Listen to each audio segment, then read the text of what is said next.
അപ്പൊ ആരാണ് പോയത്, എപ്പോഴാണ് പോയത്, എന്താണ് അവസാനം കഴിച്ചത്? പോയതിന്റെ ഭർത്താവാണ്. മൂപ്പര് ഞങ്ങളെ കല്യാണം കഴിഞ്ഞ് 6 മാസം ഞങ്ങൾ ഒരുമിച്ച് ജീവിച്ച്. 6 മാസം കഴിഞ്ഞപ്പോ മൂപ്പർക്കൊരു പൂതി. അപ്പൊ 6 മാസം കഴിഞ്ഞപ്പോഴാണ് മൂപ്പർക്ക് പൂതി.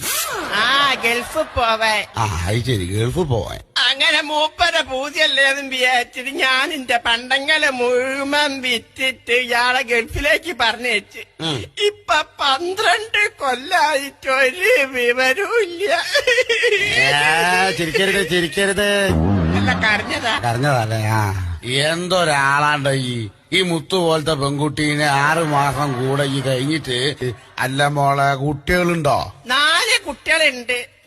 കല്യാണം കഴിഞ്ഞ 6 മാസങ്ങൾ ഒരുമിച്ച് ജീവിച്ച് 12 കൊല്ലായിട്ട് അവൻ ഗൾഫിലാണ്. ഇപ്പൊ 4 കുട്ടികളും ഉണ്ട് അല്ലേ? എന്നിട്ട് 12 കൊല്ലായിട്ട് മനുഷ്യന്റെ ഒരു വിവരവും ഇല്ല. കൊല്ലത്ത് വരലുണ്ട്. അത് ശരി, 12 കൊല്ലായിട്ട് ഇങ്ങോട്ട് വരലും ഇല്ല, കൊല്ലത്തില് വരലും ഉണ്ട്. ഇപ്പൊ അങ്ങനെ കണക്ക് കൂട്ടുമ്പോ ഈ രണ്ട് കണക്ക് തെറ്റിപ്പോവാണല്ലോ.